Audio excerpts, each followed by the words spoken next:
There we go. Ladies and gentlemen, welcome back to Stories Out of Time and Space. I'm your regular host, Scott Weatherly, and as ever, I'm joined by the precognitive Julian Darius. How you doing, Julian? You okay? I'm doing great, and I'm causing a little ball to roll down with your name on it. That means something very different elsewhere, I'm sure. Today, we are doing another, this season, sort of Philip K. Dick adaptation. And also, I think to boot, our first Steven Spielberg film as well. So, jump in. We are doing 2002's Minority Report, starring Tom Cruise, Max von Sydow, and Colin Farrell. As I said, directed by Steven Spielberg. This is a film for me that I still remember coming out. It's one of those films that when I realised this was 2002, I realised how old I was and how immortal Tom Cruise is, to be perfectly honest.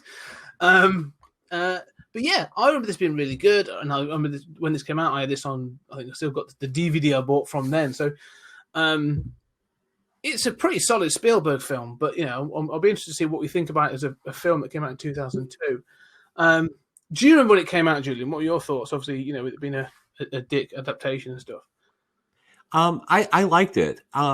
I will see most Spielberg stuff in theaters, at least before COVID. I think Spielberg doesn't get enough credit. I think that certainly in my circles, he's kind of looked down upon. He's sort of known as the artistic director for the middle class. You know, he's not the real artsy guy.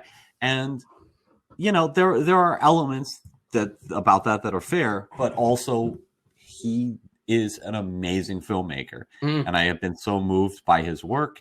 And I think having just watched recently some documentary about him, it brought back so much emotion from his work and how well shot it all is.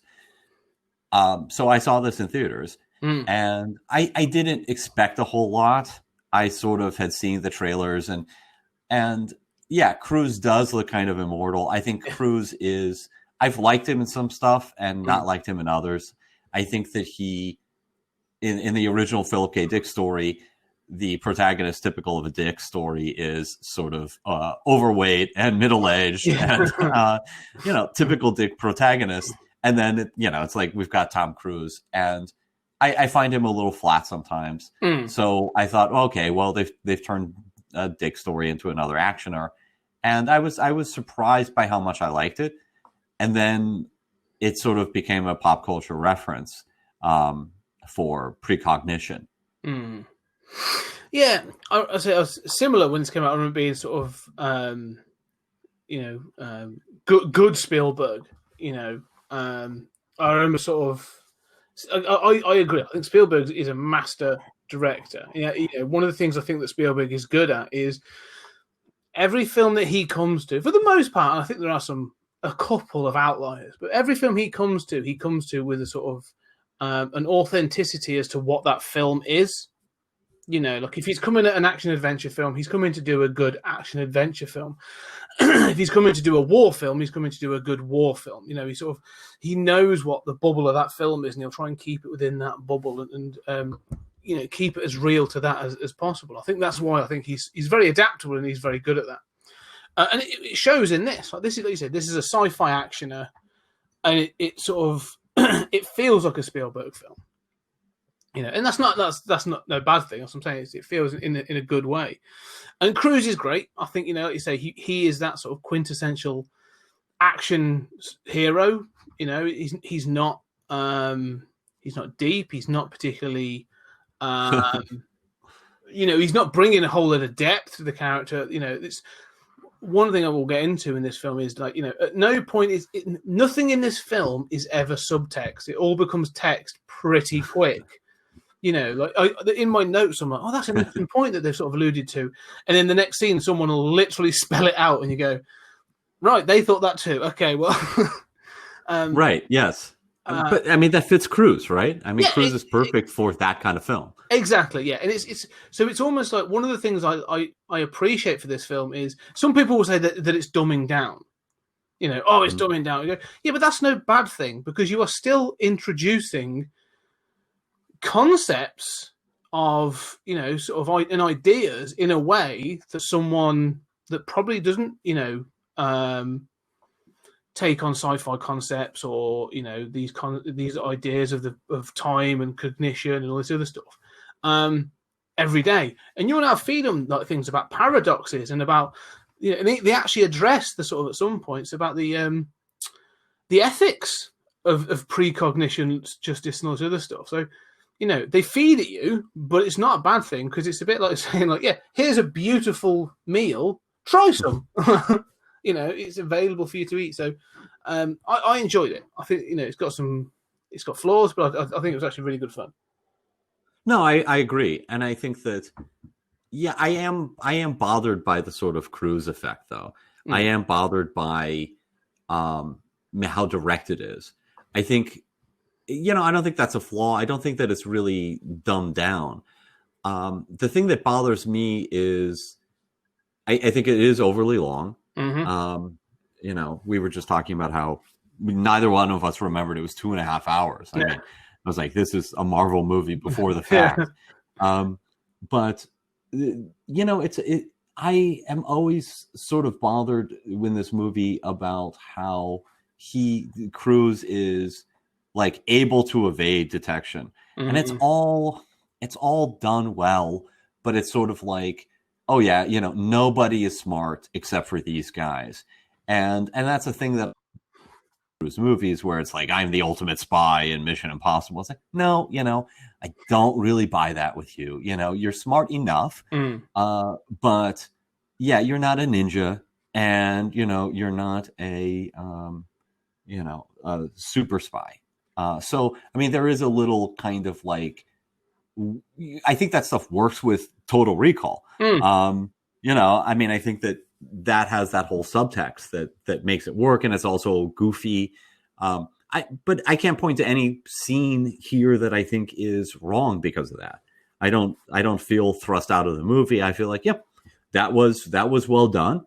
It's just not, I don't know. It doesn't take it to a 10 for me, Yeah, I mean, one of the things that I have with this film is that sort of with the concepts and the way it all rolls out, like I constantly feel like I don't want to say there's a better film in there, but like you say, it's again one of those that you think, if you'd actually taken maybe one more pass at the script, and tightened it up a little bit in some places, like this film would literally jump up to that next level. Because it is, yeah, there's some bits that are just a bit too silly. But also like the main conspiracy plot. Yeah. It's so sort of just sort of, if everything has to be right in order for it to work. And I hate when that sort of, all those coincidences have to sort of line up for it all to work, because you're a bit like, well, so you're saying that he relied everything, like, everything on this one thing, that I'm pretty sure there was another way around this, right? There's got to have been another way around this. I mean, yeah, but this film does raise good points. Actually, oh yeah, one of the things that I thought was really interesting actually is the opening scene of this film, especially in this day and age. So the pure concept is they have actually in the first. I'm going to bring up 2 points actually in the first bit. So basically, you have a pool with these 3 precogs in. They are sort of 3 individuals that have the ability to see into the future, and the one thing they're able to determine with a fair level of accuracy, or 100% accuracy, they say, is murders. So they can tell you when a murder is going to happen. And you either get a wooden ball, or you get what they call a red ball. And a red ball is, it's going to happen any minute because it's a crime of passion. And in doing this, his precognition has brought down the crime level and sort of stuff. But this one morning, some guy's about to find out that his wife is having an affair, and he's about to go off on one and stab them both with scissors and whatever. So they get this red ball. And then so you see some of the ideas are good. And again, it's one of these sort of like good idea, bad idea. But they have this idea that when this red ball is done, they have the sort of like the file. They're able to see what the precogs can see, and there's a level of detection. But to keep it transparent and to keep them honest, they have two witnesses from different areas of justice. I think there's like a judge and a barrister or whatever. And I thought, again, that's quite a clever idea. They've actually thought about how this system would work. And then it ends up with it. They find the guy, but what do? They send in basically some militarized unit to smash someone's house to bits to find someone who is about to kill his wife. And all I could think about with this is, I'm sure there's some de-escalation techniques that could have brought this to a very reasonable close. Well, when you think about it, precognition should be the least dramatic sort of cop movie, right? Yeah. Like, you know, we know you're about to commit a crime. Sorry, bucko, you're under arrest. What? I haven't even thought of that yet. Or I've got the gun in my pocket, but I mean, I'm not prepared in any way. Yet they make that opener sort of an action set piece. And I think it's a smart opener. I think it's ambitious the way it sort of starts with those visions and you know, you're sort of like, okay, what is it that I'm seeing? And it's smart, it's traditional to kind of start with that action opener and the status quo before you demolish it, which happens very quickly. But yeah, I mean, that's a good point. I did think sort of as they're standing outside the houses and, you know, Tom Cruise is like, you know, it's those moments where you know that the writer and the director were trying to think of a way to make this more dramatic. Yeah. Where Tom Cruise is just standing outside saying, you know, like, go through that footage. Tell me, you know, what the door looked like. Did he shut the door? No, the door's open. Well, that's how he knows where to charge. It's the sort of like raising of Cleopatra's needle, you know, in Cleopatra. That doesn't mean to be a 20-minute scene cut back and forth that feels really dramatic. Well, the thing is, it serves two purposes. Like you say, it shows the capability of your protagonist, and it shows that there is the ability to have a ticking clock in this. They can give you a time, and they can give you a sort of like some details of the murder, so it sort of sets up the plot for the main story. But again, it just felt so like literal overkill, because what they've seen that all this guy is. And the things they see at the murder, he's a dumpy middle-aged man about to kill his wife with a pair of scissors. They send in a team of 8 people, including 4 of them that come through a skylight on ropes with guns.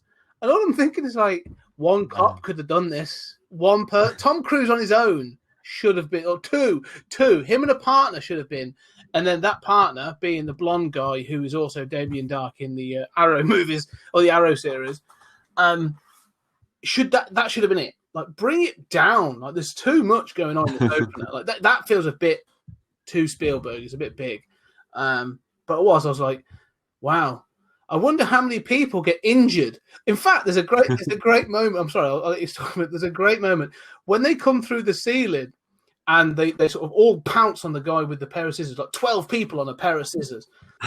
And they've come through the glass, and the wife's like, the lover steps on broken glass, and you can see him go, ooh, ah. And I'm like, yeah, he's probably like cut his feet. He's got all kinds of stuff. He's got tetanus.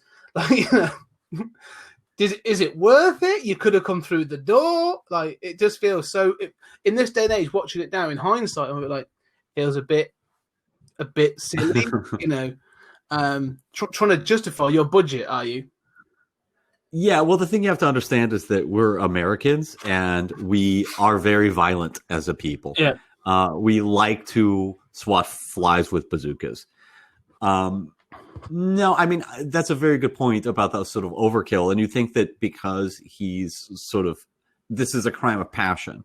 So presumably seeing an officer would probably snap him out of it. He's not going to stab his wife in front of an officer. That's not this guy. That ought to be enough. Yet you sort of see Cruise rushing in, and then the camera's kind of tight on the potential killer, you know, with the scissors, and then Cruise kind of like reaches into the frame and grabs him. Cruise came in the room, right? Yeah. You know, if the camera hadn't been so tight, you would have thought this isn't nearly so dramatic. And I didn't pick up on that until you were just talking about it. What I did pick up on was the skylight thing. And it's after Cruz has got it. Yeah. That, it's like, cue the SWAT team falling through the skylight. We're here. We're ready to go. Like, why did you even send these guys through the skylight? I didn't understand that. Well, one of the things that happens in the film, which I find is again quite funny, and this is an interesting thing. It sort of should have happened the other way around. There's a scene later on when Cruz is on the run and he's being chased down by a bunch of federal agents, and one of those agents drops their gun. And it looks like a shotgun. It looks like a showing-off shotgun. It's got lighting. But what you find is he spins it round, and it sort of like is like an energy weapon. It sort of fires off a pulse of sort of like energy, so it doesn't hurt them. It just pushes them away, and through a bunch of barrels, which is quite a cool idea. I like that. But surely, they have this weapon, which is like a subduing weapon, yeah. Which great, non-lethal, right? Which I'm thinking is a good idea. Yeah, they make a big point of him holstering his gun at the start of the film, and I'm again like, surely he should have one of those because no one's actually committed a crime yet when you turn up. So surely your non-lethal force should be your directive for this precognitive crime avoidance. Yeah, that's a good point, and it makes for a good special effect. But before we get into too many details, I want to say that I think it's interesting what I remember from this movie and what I don't. I don't remember any of the conspiracy stuff. Yeah. I remember him running away. I remember, sort of the cars and the car chase scene. I don't remember any of these other characters. I remember the precogs in that look. I remember the balls with people's names on them. I remember, I remember that sort of stuff. I remember those visuals. Also him using the sort of heads-up display, which has caught on, right? I mean, that might be the most influential thing about it. But really, the whole way that they have structured this precog technology, pre-crime, is absolutely ludicrous. Yeah. It's just masked within Spielberg wonder. So, you sort of go with it because Spielberg's very good at he knows what to pull in on and give you that close shot so you don't realize there was 30 feet from the door and Tom Cruise grabbing this guy in which something should have happened. But I remember all of that stuff. I think this movie has had a very lasting and surprising legacy. Even that it just seemed like, an actioner at the time. But then there's all the stuff that I don't remember. And I think that kind of fades out over time. That isn't ultimately all that important. No, I'd agree with that. And again, you say about the legacy of this film. And I think, there are certain things in this film that, and it's usually either something sort of a special effect or, as you said, the sort of the using the fingers on a some sort of screen. I mean, I think without this film, you wouldn't have Tony Stark doing it in 3D later in sort of, Iron Man and those films. Ironically, Tom Cruise was considered for Iron Man at one point. But yeah, I agree with even like the transparency, those things of having like the perspex things that pass information from one thing to that turned up in plenty of films later on and stuff. It's quite cool. It's a good aesthetic. It looks pretty cool because it's not something we've got yet. It still looks like a good technology. And I do like some of the sort of and there's the little spider things they've got and all these other things. There's some. Again, as you said, that's the master that Spielberg is. Like they're the cool things that you go, yeah, they look really cool. The moment of him underwater, and the spiders looking for him, and all, they're the things I remember, as you say. Unfortunately, when you look at it and you try and watch it and go, how does the story actually stack up? I was a bit like, I'm not sure it does. There's still things in this film that I'm a bit like, coincidences have to have happened, like for this to have made any sense. And also, we'll get into the conspiracy plot of this in a moment because I'm not 100% sure why it happens and what the point is. Like, I don't understand the point of it, like what it achieves. I don't either. Yeah, but I mean, the whole pre-crime thing is. I mean, first of all, you have to believe in psychic powers, which, is done kind of sort of, Judge Anderson, like, it's kept relatively believable. It's not, you're not in the X-Men, but you do have to make this leap of faith. And then you sort of have to believe in this program of altering them and selling your daughter, and ultimately that the government would set up this experimental pre-crime division, which, okay, that I can buy that. That's well enough. But then suppressing the idea that there's a minority report, how have you suppressed that? And they say, like, well, we've done this because the public needs to know that these murders were going to occur with absolute certainty. Right, but they're not. Yeah. You're selling them on a technology that literally doesn't work, or at least, it's like this is a test for COVID. Well, it's got a 60% accuracy. You're telling us it's 99. Yeah. You might want to investigate that before you have a plan to roll that out nationally. Well, it's one of those things, and I started watching it this time. When I got to the end, I had some serious questions, because this thing's set up in Washington, D.C. They keep telling you that repeatedly, just to be really sure that it's not national. It's just happening in Washington, D.C. I was like, fine, that's not a problem for me. It's a local. They keep referring to it as the precog experiment, and fine, that's good. This experiment has an awfully big budget because it's a massive building, and I'm not entirely sure what all these people in the building seem to do. Because it just seems to be Tom Cruise, his three mates, Max von Sydow, and like two other people that really seem to matter. But the thing I was quite... They want to go national with this thing. And maybe I missed it, and maybe you can clarify this for me, but you have these three cognitives in this pool. Agatha, Dashiell, and I forget who was called, Arthur, something like that. The twins. The twins, and then Agatha, yeah. And so what I was like, okay, that's fine. And as you said, if you can buy into precognitive and psychic abilities, you can buy into that. How is, again, I can't believe the whole country is buying into it. Fine. Mm-hmm. And maybe this is just the way the modern world works now. But more than that, I was thinking, you're basing your entire justice system around something that can last really no longer than 70 years. Yes. Because they're all going to die. Right. And who's going to be doing this in all the other cities? Yeah, exactly. I mean, who are going to be these? Yeah. Is it just these three, or are you somehow going to engineer other precogs? At no point did they explain how this thing's destined to work. And that was sort of a bit of a problem for me. I was like, I don't understand how this seems to be set up as this thing. And that's when I sort of, I'm like with the story. And that's the problem I then had with this story. The idea of this being at the birth of it, and it preventing it from escalating, started to feel a bit of a problem for me. It's been a 9-year experiment. They tell you repeatedly it's been going for 9 years. And Tom Cruise lost his son 6 years ago. So they're trying to give you a timeline of when things have happened, which, again, I get, makes sense. That's fine.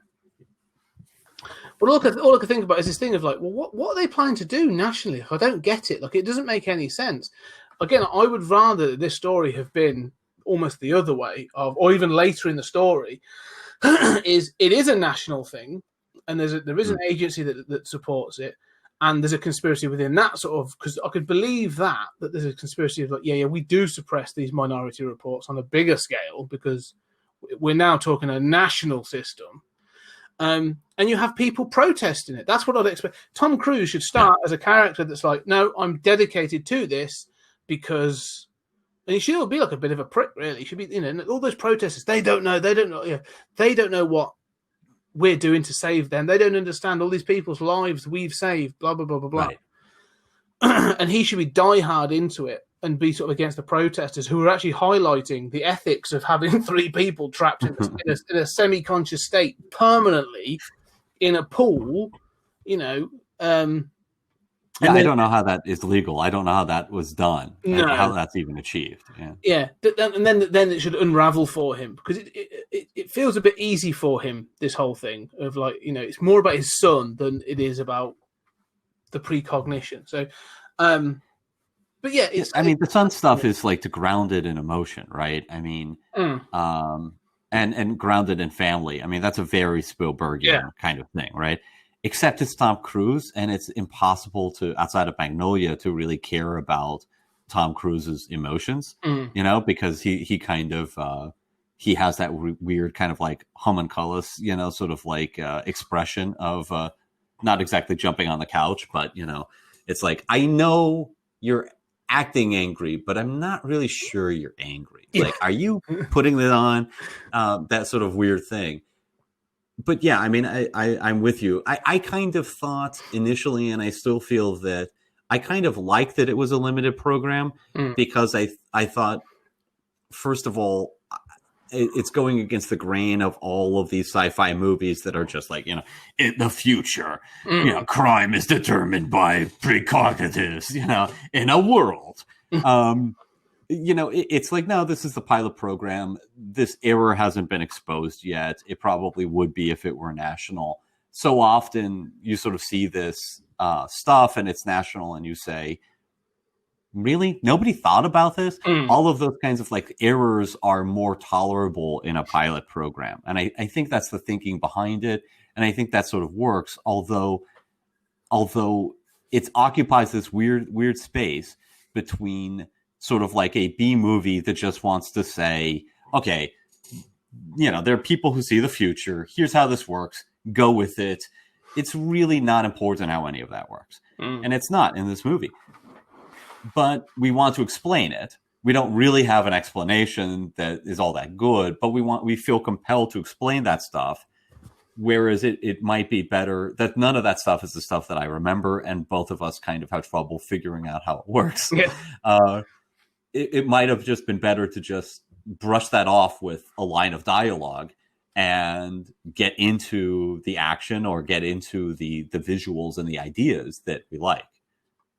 Yeah, because I think the thing is, like, say, I am nitpicking about some of the stuff of, like, you know, it's fundamental how this film works. But you're right. This film kicks off the moment there's a ball is released, and it has a name on it, Leo Crow or Lee Crow, and then it sort of, you know, Cruise is reviewing the footage. He's moving around with his fingers, and he sees that he is the murderer, and so it kicks into events.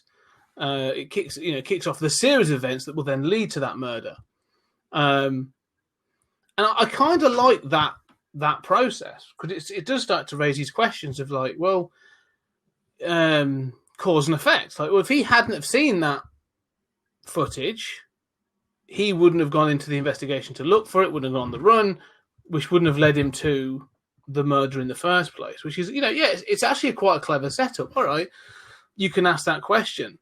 But it comes in, like, so it tells me, like, okay, well, that was going to happen. Is this sort of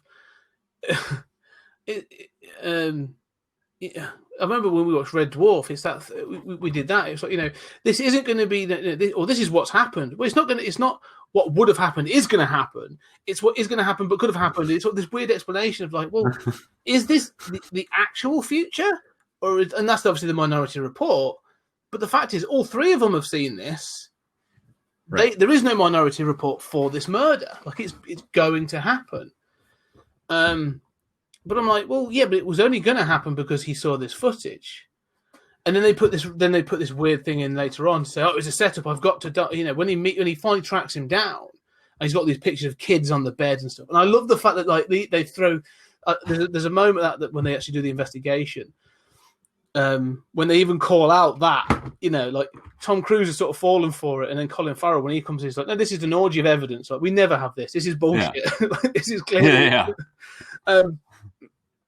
But he falls for it, and you know, then this guy's, he starts reading his rights, and so he chooses. And I like that again when they're like, no, he's made this moment, like, he knows that precognitive is fallible, and he is choosing to read him his rights and take him in rather than kill him. And the guy's like, no, you've got to kill me in order for my family to be taken care of. And all I'm thinking is, like, who set this up? Like, I know you've got to know the system, but what has this person been paid to do?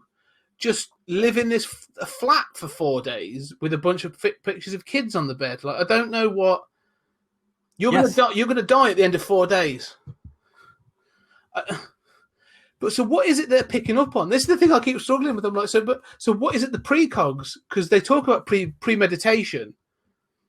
You know, when they get a great or the normal wood ball, it talks about premeditation, but it can't have been premeditated because he's never met him, doesn't know about him, and it becomes a crime of passion when he meets him, right? Or would have done. Yeah, absolutely. I kept wondering, like, what is the rate for pretending to be a serial child killer and then being killed for it? How do you do that? How do you compensate somebody for that exactly? Yeah. Who agrees to that? Yes, it's really bizarre. Yes, no, it is. I mean, I actually that's sort of like for me where the movie goes off the track. I don't like the choice thing. I think I have to concede like this is a wonderful setup, right? And even after that first film, that first little bit with the guy, then you get a sort of Starship Troopers, Total Recall, RoboCop sort of advertisement. It's like, oh, Spielberg is channeling Verhoeven here, and it works and it's good. And you see all the retina technology. There's a lot of just thinking about the future in this movie that's really good. But that basic setup of seeing your name and seeing that you are the killer and of somebody who you don't know who it is. That's such a, Philip K. Dick twist. I mean, and the paradoxes of that, it's such a brilliant setup. And yeah, there's maybe a little too much action. I mean, I don't like that they, he's got to, get a precog, and it's like I'm going back into the building, and there's just sort of like too many steps for me. But I'm sort of okay with it. But I just, me, like every time we talk about like this isn't time travel, but every time we talk about time travel, we talk about these sci-fi stuff. Maybe I'm the cynic, I just want I like determinism, but I'm so. Anytime I hear somebody say, yeah, man, but you've got a choice, dude. You've got a choice. I just think, oh, my God, I've seen this scene a million times before. And then he just kind of like lets the timer elapse. And all of my annoyance that he's somehow able to avoid all of this technology. And he's the one guy. I like that he says everybody runs. And he knows he's not going to get away with it. But the idea that he has gotten away with it and he is somehow the magic guy who's able to get away with everything. And also the one guy who said, no, I think I'm not going to do this. You mean to tell me like there wasn't ever a time where the cops got there late and the guy, didn't stab his wife? And they're like, wait a minute, this system, not so sure, Yeah. Because the thing is, one of the things you note in this film is they go to, they go to where they hold the prisoners. So these people that have been caught for these precognitive crimes, they're not just held in a cell. Like, again, they are sedated and held in some like Matrix level weird thing. Like they're put in a thing. And again, so there's no trial. There's no way of evaluating them. They just seem to be put into this thing. And one of the things is that when Tom Cruise is caught, spoilers, he is caught and put to this thing. He is prisoner 1,109. And I made a note of that because I was like, they've caught an awful lot of people. So that's an awful lot of premeditated and passion-driven murders in a 9-year period. That they've caught and kept people for. And all I could think of was like, I wonder what the pre-capture paperwork and like what's the appeal process for this? Because technically, what's the sentencing? Like forever? I don't know. Yeah, I don't know either. I mean, and that's part of the sort of implementation of this. I mean, I guess I can see that obviously there's the sort of ethical questions about precognition, and that's been brought up a lot in terrorism cases, that we now have a system where after 9/11, we bust lots of people for terrorism, and they are almost all people who have never committed any terrorist act, right? I mean, when the government says, we prevented this act, usually it's a bunch of guys shit talking, who then an FBI agent, sold them a rocket launcher, that never actually worked, never actually was used, and then they bust them for this ludicrous plan. Yeah. So it's not always like that, but so the concept of precognition has come into those discussions, and again, great for a science fiction movie to have that effect and be a touchstone of ethical debate. Having said that, as you say, like, how would this work in the legal system? If that's a commentary on the history of new technologies being introduced in the legal system, that's actually quite good. Fingerprinting, DNA tests. DNA tests were not, the number one thing is that they're contaminated. Yeah. And, even in cases where matches are not as clear, you have experts testifying and people buy the new technology, right? The jury wants to see that. It's a CSI effect, but so new technologies are believed to be more infallible. But having said that, I still don't know how this would push through the legal system. I mean, you've got a special legal system just for DC in which psychic evidence can be introduced at trial, apparently. And then it doesn't appear to be a trial. They just go straight to these white tubes. Yeah. Well, it's just dread, right? I mean, well, that's the thing as well. Like, how someone has, and I'm gonna, let's just use it. So someone has some sort of mental illness. They've got schizophrenia, and they have an episode, and in that episode they lash out at someone and they kill them completely by accident, right? It's a sort of schizophrenic break or whatever. Well, they've still killed someone, but in the current judicial system, they don't get slammed into something. They go, well, this person clearly has severe mental health issues. We need to give them treatment and make sure they're protected just as much as the public are. So we'll put them into a secure facility to get them treatment. Not, well, they killed someone, so we're going to shove them in a tube with everybody else. Like it seems so. There's a complete lack of compassion, which I don't know. It's almost the point of this film is, and the point of the aspect you talk about the advertising campaign. You have these people roll up and they were waiting for me in the car park, and he was going to rape me and all this other stuff. And I'm like, that's great. They've saved your lives. They've prevented you from this trauma. But also, all they're doing is stacking people up in like a box.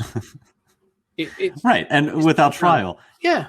Yeah, I mean, in the future, prisons are gooey, dystopian, weird places. There's a lot of weird stuff going on.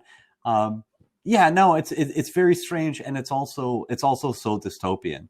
And I think that this movie, in other respects, takes pains to not present either a sort of dystopian or utopian point of view. It's got cool technology, but people's lives don't seem tremendously changed or liberated by it. The colors are kind of gray. I mean, it's sort of a muted future. There are clearly sort of a criminal element and discontents, but there doesn't seem to be a lot of violence on the streets. It doesn't seem as if everybody is happy and at peace in this wonderful crime-free utopia. No. One of the things that's interesting about this as well, you say about the crime-free utopia, it's not. They're addressing murder. However, part of this film still raises the fact that and our main character has a drug problem. So there's a raging drug industry, as well as black market medicine, and poverty is rife because they spend most of it. I forget what they call it now, but there's these blocks of flats, massive, huge blocks of flats that they all seem to live in. So there's a massive overpopulation, rife with drug abuse and black market medical procedures that are pretty. I mean, I love that bit. It's fascinating. And the guy who plays the doctor is one of my favorite character actors ever. I'm like, all right, you're reducing the crime rate, but you're not really helping the wider society. It's not like a golden or like a silver bullet to all these sorts of things. So it's an interesting choice to say, we're doing great work. Everything else is shit, but this is doing all right. Well, but I think the movie doesn't have an interest in investigating those things, No. right? I mean, it's not a movie about sort of social strata in this society. It's not a movie about, like, it's curious to me, the drugs thing. I had forgotten that he was a drug addict. And that's kind of played off as a side effect of having lost his son. And so it's sort of emotionally important to his story. It doesn't seem that important to me. I mean, it's not played off as like this is a social ill that. No, it's just a personal flaw. It's just in him, and in the same way, this is not a movie that's interested in investigating those slums. It's not interested in investigating the society at all, and that goes to the prisons, right? Yeah. That there is sort of there's a lot of imagination to the look and feel of things, and a lot of good thought there, but there's not a lot of imagination to give into how this society would work, including how a setting that you show, like the prison, would work. Well, it's one of the, we say that this film's 2.5 hours long, and there's stuff in this film I would cut out, and they do a lot of things several times just to really sort of hammer things home. But the drug use seems, like you say, it's they're trying to give him depth, aren't they, to show that he's still racked with his grief and all this other stuff. But the way that it's played in the film, like, it should have a payoff, because they sort of there's several points where they show him using it. It's some sort of like inhalation drug, and there was another point. I like the fact that when he goes to his drug dealer, the guy's sold his eyes to fuel his own drug habit, which obviously that does pay off. So this one little eerie scene pays off. But the fact that he uses all these drugs, and then there's a commentary that his boss, played by Max von Sydow, knows he's on these drugs and sort of says, look, well, just be careful, because if they ask for a drug test, like, it's going to show up. And I'm thinking, oh, that's going to come back at some point. Maybe he'll have withdrawal symptoms, or that him having the drug in his system is going to give him away or something like that. Nope, never mentioned again. Never comes up, doesn't matter.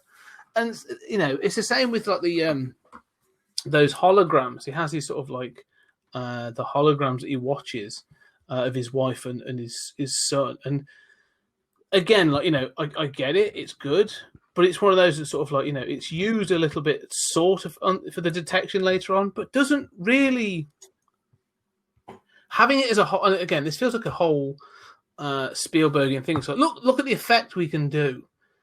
Yeah, there's smaller ways that you can do that would have had just as much impact and not wasted 10 minutes or 5, 7, 10 minutes of a film.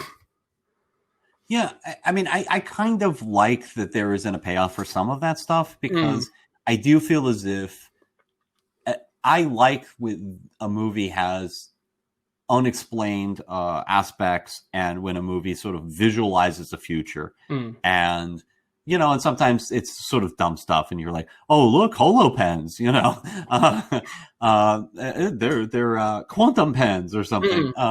But I don't need everything to have a payoff, but I do think that the movie lingers too much on them.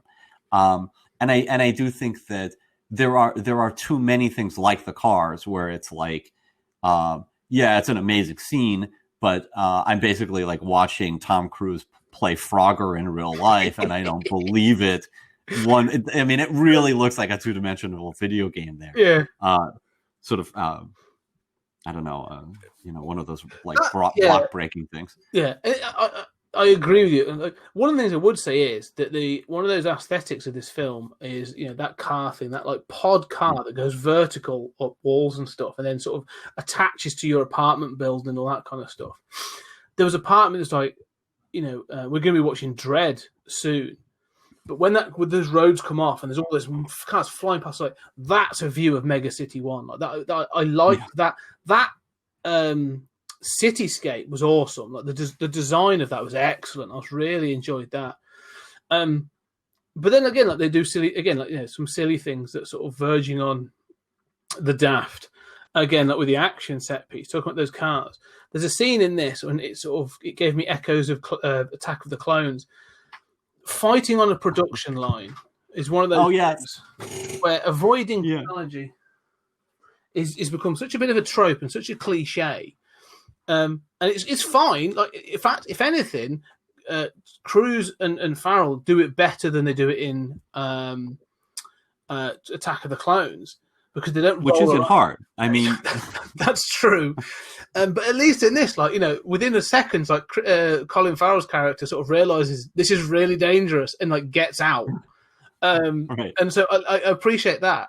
What I don't appreciate, or what I think is silly, is Cruise then stays there, and they're all like, he's going to be mashed up in this car because the seats have been plopped down, and then they're going to put down the carpet, and it's all automated, the whole thing.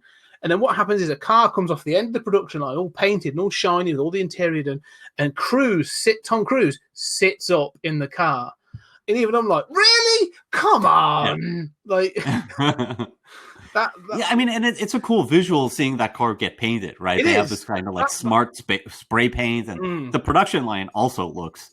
I mean, what is this? 2002? When is Attack of the Clones? Same year, 2003. Okay, well, I mean, the CGI looks a million times better in this than it does in Attack of the Clones. Attack of the Clones looks like it was rendered on a Nintendo 64.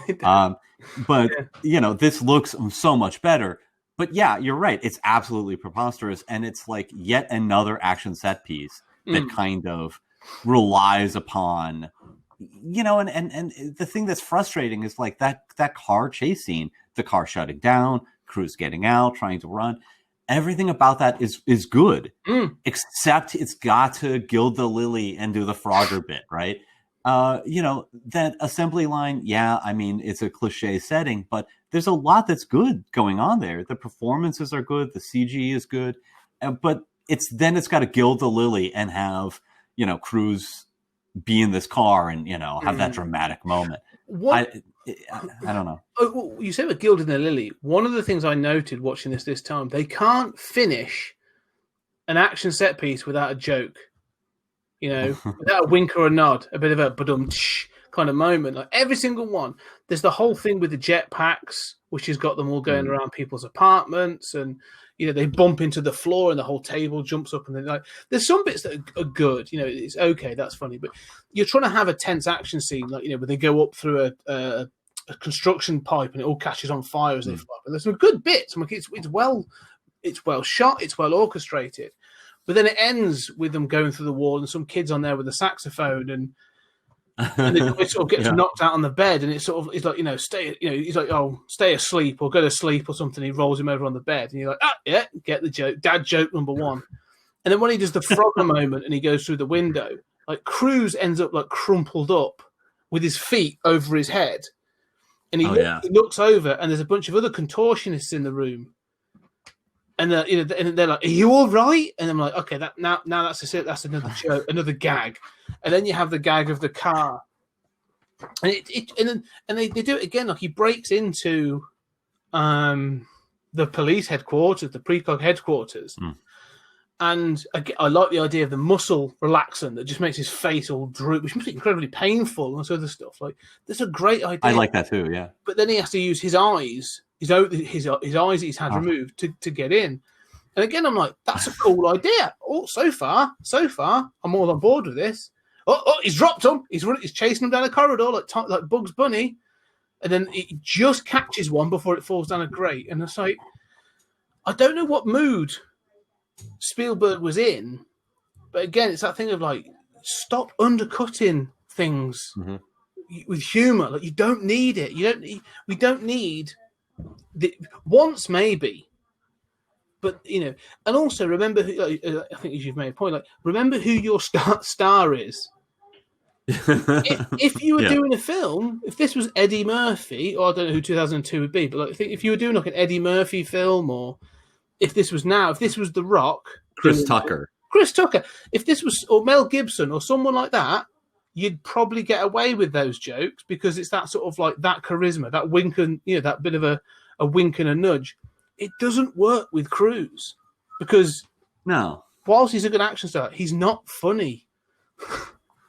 Yeah, and I do think that there's this issue with tone. I mean that's I hadn't sort of realized how I had forgotten about that yoga scene, but I mean, who would remember that? It's so bizarre. But I mean, there are these moments where you think like, where I sort of think, is this just going into some sort of like weird, like artsy territory? Like, I mean, with the jetpacks, I think like, okay, we've kind of gone into B-movie gag stuff, right? And then no, we're just back to normal stuff. And then with the yoga thing, I'm thinking like, oh, is this kind of like a weird sort of like David Lynch indulgence? Like, is this, this wants to be Blade Runner, it's just got weird things, this is, no, it's just a gag. And in the same way, like I was saying about how it explains too much and yet explains too little, it doesn't,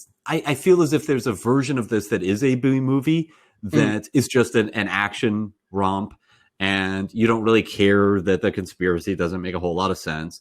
You get in, you get out, you see a splendid future, and I think I would like that better.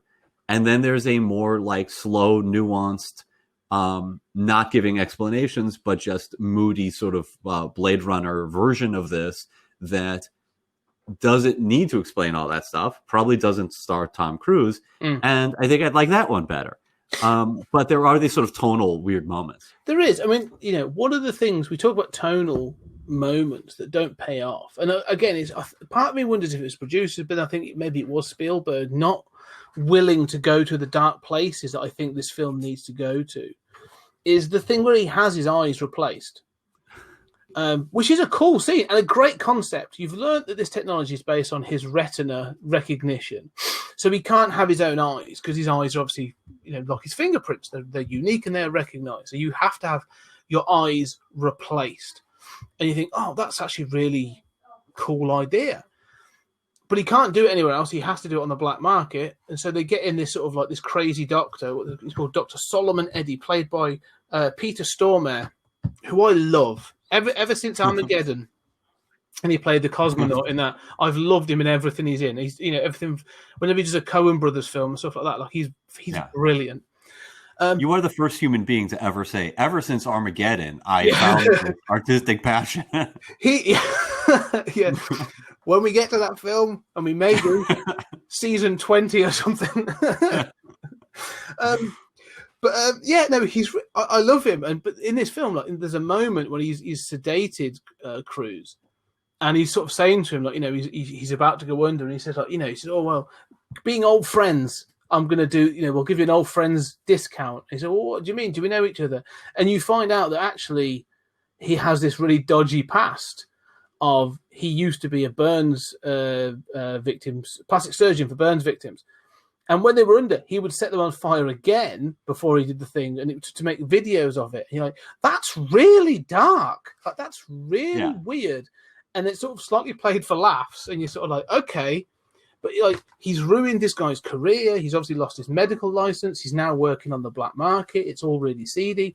And I think you're supposed to feel a tension that, like, what's he going to do to him? Like, is he going to do something to Tom Cruise whilst he's under, or leave some mark behind? Nope. If anything, he actually leaves him additional stuff. Mm-hmm. He actually says, as a benefit, because I feel like you're on the run from something, here's something that's going to help your facial recognition as well.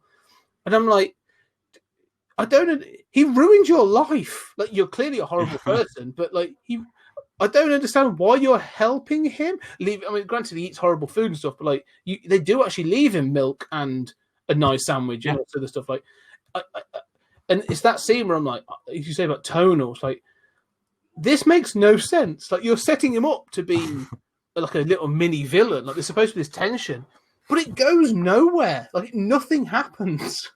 It's pointless. It's a pointless part of the film. Yeah, no, it's also one of the most enjoyable parts of the film. I think for both of us, I love the visual, not just under the water in the tub, but also just of him with the bandage over his eyes and the cords. One goes to the bathroom and one goes to the kitchen. And it's kind of absurd. This takes 12 hours to heal. It's like, I'm on a 36-hour timer. How convenient, it's just a little too video gamey, But yeah, it's charming and weird, and but it doesn't really belong in this film. And you're right, there's this sort of like dark thing, and I think one of the reasons I like that bit is that here is the cop who has been upholding the law, and now he's on the run. He's got to have a sort of like encounter with the dregs, right? With the that is scary and unsettling to him. And I think thematically that works. But why does he need to have that oh so very dark past? And then again, you know what is it? He's got the eyes belong to a Japanese man. Yeah. So there's this joke, it's his eyes. It's like I forget his name, but he sees the screen say like something like do you want a Coke, Mr. Nagatomi? And he goes, oh, really? But again, it's a joke. It's like you've got that dark thing, and then minutes later, you've got this comedy thing, and it doesn't really matter that. I mean, nobody's going to say, "Oh, really? Is that really your name?" Yeah, none. That's all. It doesn't matter. Yeah, and the thing is that some of the jokes, like you say, some of the humor is fine. It's that gilding of the lily, like you said before. There, sometimes it just goes too far. One of the things you've just said as well about an alternate version of this that works is there's a film that I really like, and I did think about it when I was watching this film. A film called Strange Days, 1995 Strange Days, directed by Catherine Bigelow and starring Ralph Fiennes and stuff. And we will do that film one day but that's got a very similar plot. It's about memories being you wear a netting over your head that can absorb your memories, and then people can play them back. And Ralph Fiennes plays a dealer in this who receives memories of a murder, and then it's sort of like he has to unravel this sort of like crime stuff. And I love that film. That's a great film.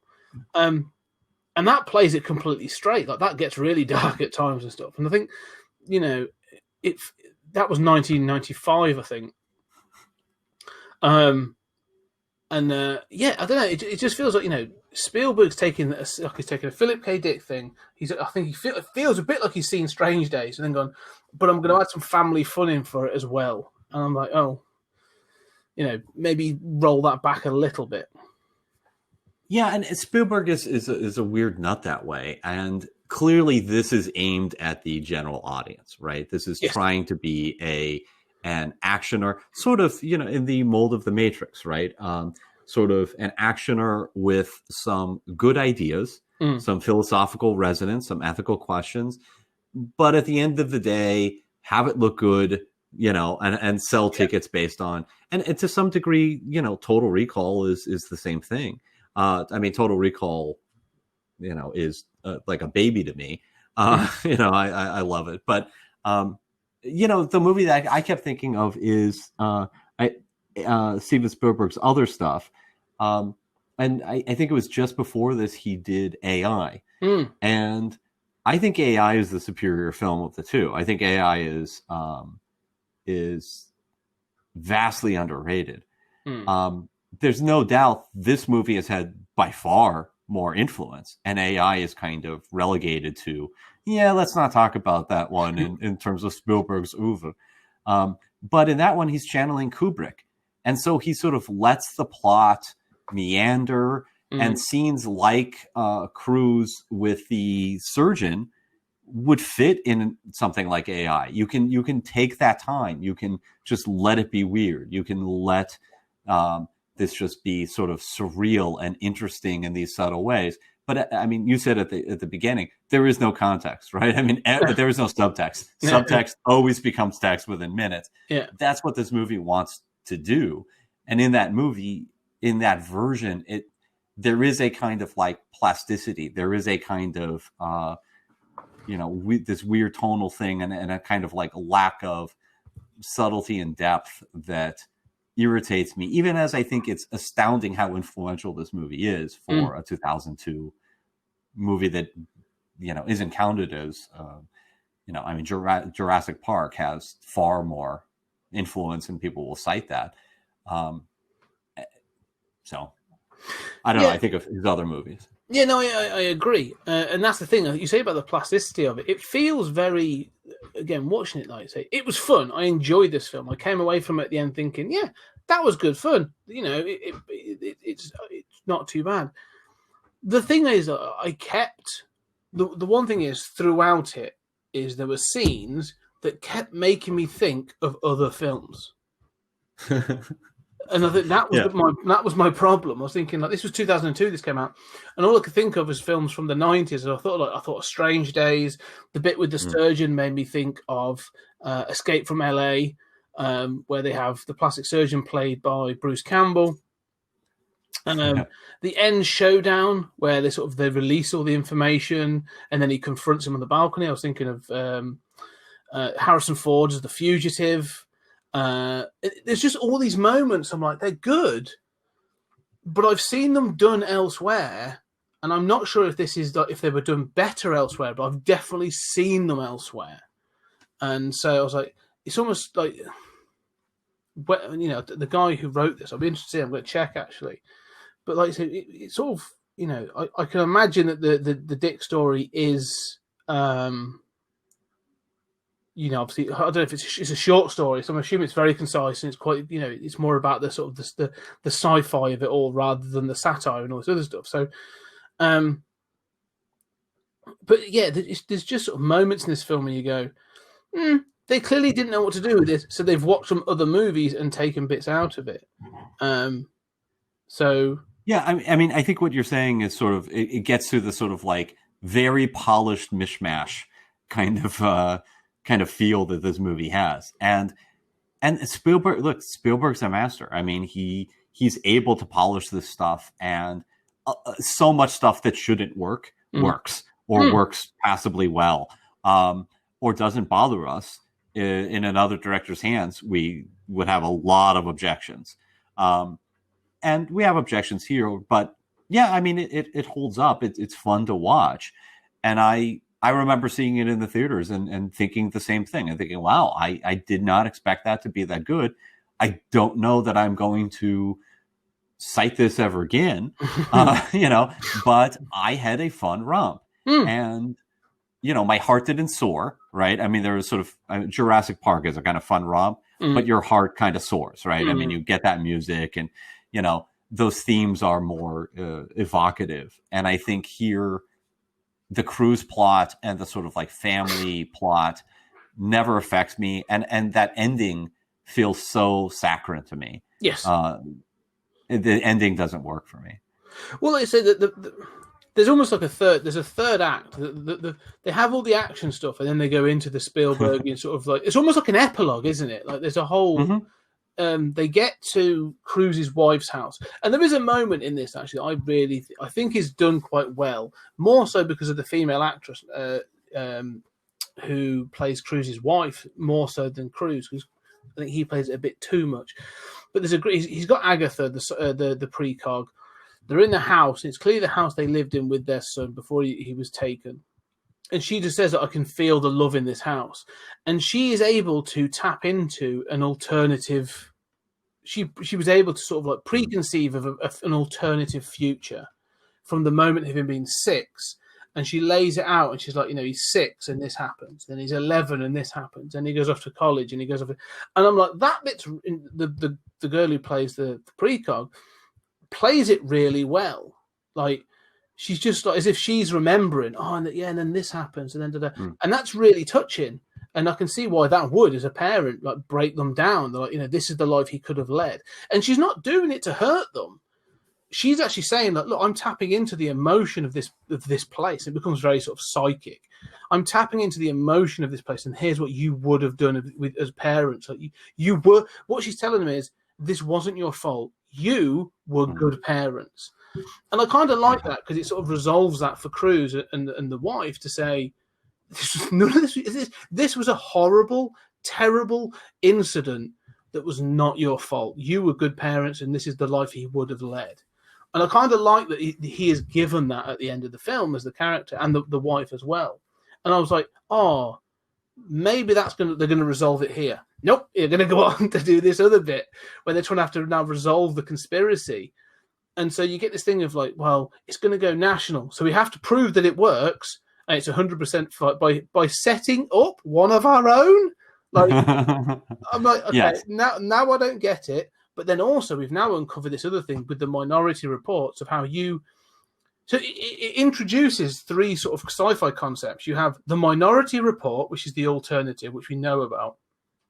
But then we also get murder echoes, where once the crime has been stopped, they get like an echo of it. So they sometimes see it again once it's been prevented.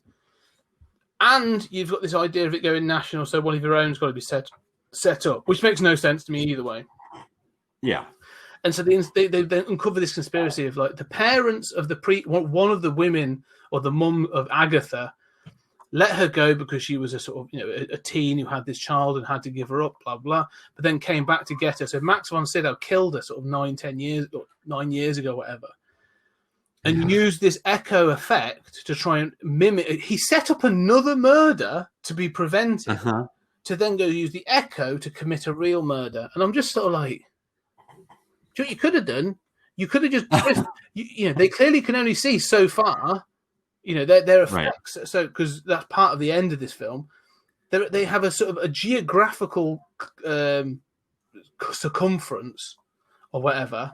Yeah. So drive outside of that.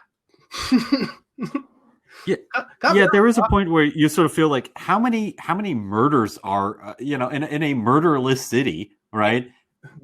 First of all, there sure are a lot of people in that prison, but secondly, like the people running this program and everybody involved is so ready to murder people, and there's it's like this idea of murder that is just kind of like, well, that's the one crime that we can solve. No, that's the crime we're all going to be resorting to. Yeah. Everybody up and down the hierarchy, we just love our killing. It becomes a little sort of like thematic, like here's my penguin mobile. Like it's just a little too on point. It is. I mean, this whole thing of because he says that once the cognitives get switched off because Agatha's at the pool, like he utilizes that to kill Colin Farrell's character, and I kind of like that idea. But there's also a great moment in this film about this because Colin Farrell sort of comes in and he's the one because he's coming in to represent the Bill Barr, your general. Whatever it's called, our Attorney General. And so he starts poking holes in this whole justice system, a bit like what we're doing, really. And I kind of like that he does that. But there's a great moment where Cruz has sort of seen his own himself committing this murder, so he's trying to escape, and Farrell sort of steps into the elevator with him, and he has a confrontation with him, and he puts the gun under Cruz puts the gun under Farrell's chin, and he's like, I don't hear an alarm for a red ball anywhere, so you're not clean up there. And then the alarm goes off, and you just see the panic in his face. He's like, oh, this could be it. Something's gone wrong. And so it's, if anything, to me, sort of Colin Farrell's probably one of the most interesting characters in this film because, like, he's come in he's come in as the skeptic, and as an audience member, you're supposed to see him as almost not so much the villain, but maybe a sort of a bit of an antagonist. And then, but halfway through, I'm like, no, I think you're right. Like, you seem to have a grasp on this. Like the way you're going about it's not right, but you've got a pretty strong grasp on the fact that this isn't all sunshine and roses. And so, yeah, it's interesting that, like I say, by the end of the film, they've sort of completely pulled their own structure apart. And you do sort of look at it and go, this was all avoidable. Like maybe let that guy audit you, and maybe we would have found this whole Minority Report problem and all these echoes. And I mean, yeah, it's one of those like convoluted plots where you say, was this necessary? Really, that was your plan? Like there was a simpler way of going about this. I know you need this for dramatic effect, but I mean, I do like the Colin, and I think I like Colin Farrell personally. I mean, I think he's a fun guy to watch on screen. I think I like him more than Cruz. The Total Recall remake is not a good movie, but I would like to see the roles reversed in this movie. I think that would be interesting. I agree, actually. Colin Farrell's one of those people at this point that he has that kind of sort of cheeky charisma that would have got away with those jokes. Yes. Yeah. Yeah, absolutely. And he can still do the kind of like the tough guy, but he feels like he can do the tough guy, but he also is able to do sort of like fish out of water. Like part of the problem with Tom Cruise is he seems to believe that. I almost feel as if he I'm not going to talk about Scientology, but I almost feel as if he believes that he has to always be confident and always portray confidence. And so when he's acting, he's thinking of himself and how he needs to be confident as an actor, even when he's playing somebody who's sort of at a loss. Yeah. And I there's this odd kind of like awareness of him acting and of a kind of, he doesn't come off as somebody who really is confident. He sometimes comes off as really professional and it does work. But oftentimes he comes off as somebody who, like there are those actors who, especially male actors, who struggle with anything that doesn't fit their kind of like tough guy image that they want to present. And this is sort of like his version of that. Whereas Farrell can do the tough guy, but is not insecure about seeming like a fish out of water or scared or anything. No, and I think when you look at when you look at their sort of like back catalogue and future catalogue of films that these two do, you can very much see that one, is probably fueled a little bit by sort of toxic masculinity, and the other one is actually quite a good actor who can do different kinds of things. I'm slightly convinced, with Cruise, he's doing these bigger and bigger stunts. He's always doing it himself. He's learnt to fly a helicopter. He's hold his breath underwater for more than 3 minutes and all this other stuff. Whenever I watch it again, thinking about other things, I was watching this and you see him hanging on to that car. And I'm like, if this was now, that wouldn't be CG. They'd be like, we've built this car and this ramp and Cruise is going to hang on to it for, 20 minutes. I swear he is going to die when they go to space for Mission Impossible 12. And he's a bit like, you remember in Red Dwarf with Confidence and Paranoia, like his confidence, like, I'm Tom Cruise, I can breathe in space. Yeah. Helmet, boom. That's when Tom Cruise dies. Tom Cruise dies when he sort of believes he can breathe in space. In a way, if they had done that hanging onto the car scene with actual cars, it would have had to be more believable because that is just a rounded surface. Having jumped on stuff that I shouldn't have jumped on in my life a lot, and fallen off lots and lots of things. I can't believe anyone would be brave enough to make that jump. But also, if you did, you'd just slide right off. Especially at those velocities and stuff. And I'm always so irritated. I know it's such a cliche, but I'm so irritated at. It's like we all have our sort of bugaboos based on our own experience. As somebody who's cracked my skull open, before, really, split my skull almost in half. I hate watching people like take a fall and they just like stand right back up. I'm like, no, this is not the way this works. And maybe if I didn't think as a young man I was so immortal, maybe I wouldn't have taken those chances. But yeah, so I mean, I'm always irritated at people hanging on to things way longer than our arms. It's one thing if you really want to hang on to something, have a handcuff and tie it, connect it to something. You'll hang on fine. Your wrist is going to hurt like hell. But no, people holding on to ledges, no, people grabbing somebody else's hand. Yeah, you better pull them up in, about 30 seconds or somebody's going to drop them. We just do not hold on to objects like this. No, we're just not designed to, are we? I mean, you have to be. I mean, Cruise probably do quite well because he's incredibly athletic, incredibly fit. But and you have to be built like maybe Stallone or someone like that, And even it's funny because I remember there's a thing of an interview with Stallone and Schwarzenegger from the early 90s, and Stallone was sort of going through one of his fitness regimes he was doing for a film, and he was talking about stuff. And Schwarzenegger was like, "Yeah, I can't do that. I'm not built for that. I'm built to lift heavy, heavy things. He's built to do this." And it's sort of they were just talking about that. And I was like, yeah, Schwarzenegger couldn't pull himself up on a ledge, but Stallone probably could. So you look at it and you go, normal people can't do these things.